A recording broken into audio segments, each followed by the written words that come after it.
Alright, so I'm going to show you how to do a backdrop swap or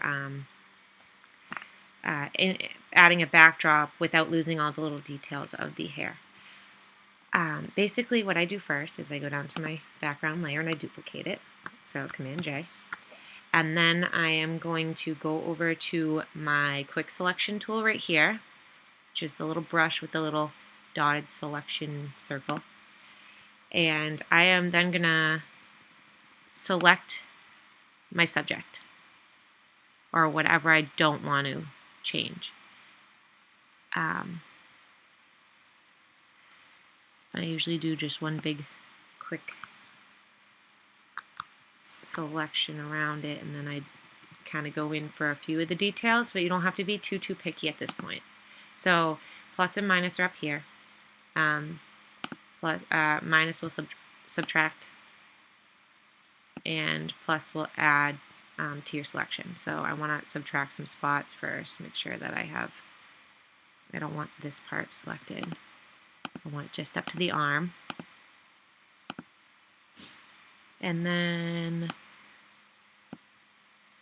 once I have a rough selection of what I want, this part's going to be tricky to me because it's so close in color to the backdrop.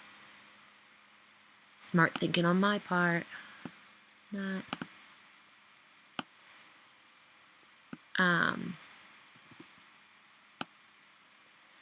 Oops, silly. Well, once you have it how you want it, then you are going to go to, zoom out again, Refine Edge right here. You are then going to click on Smart Radius and bring that up a little bit. I'm going to go to about 2.2. See how that works for me. Now make sure you're on your brush tool right here.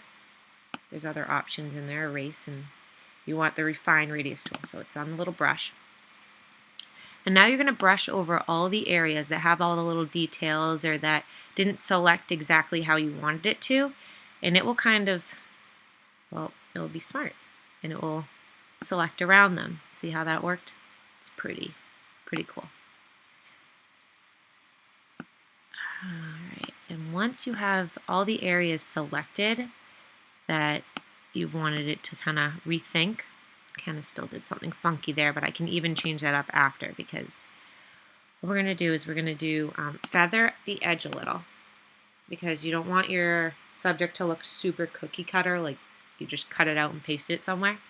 You're also going to, you can mess with the smoothness if you need to, or contrast. The contrast will sometimes help with the hair and stuff, and even if your subject is close to the color of the backdrop, it will kind of think a little harder on separating the two. Shift Edge will bring, see, you can go out a little or in. If you go out too far, it will leave a halo because you're feathering the edge. It will leave a halo, so you have to be a little bit careful with that. I am going to go out a bit, probably 5, and let's see what if I mess with the radius a bit, what it's going to do. You know what, I'm just going to keep it down at in the 2s. So once you have that, I want it to really select those little details. Maybe if I bring it down a little bit more. Alright, well, once you have that all selected the way you want to, you're going to go down to here, output 2, and you will click on New Layer with Layer Mask, and then click OK. So now you should have a whole new layer with a layer mask. What I do is I turn back on the layer I had duplicated. It turns off automatically, so you can't see it. So you're going to go down here and click it so the eyeball is showing again, and then you can then click on that layer. Now I am going to do a backdrop fade, and I'm going to do this with a brush. Usually I'd use the gradient tool, but this is just as quick for this. I'm going to select a color I want to fade. So I'm actually going to use a color of the blanket. And I am then going to paint it on.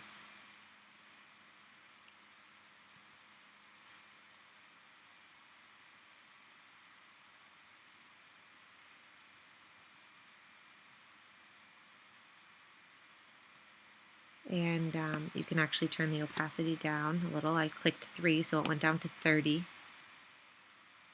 And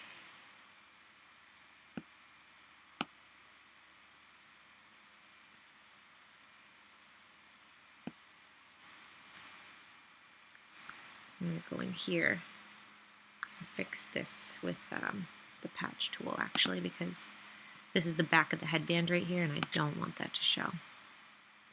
But what am I doing? I'm going to select in here. You got this, computer. You can do it. I know you can. Ah! It's doing funky things.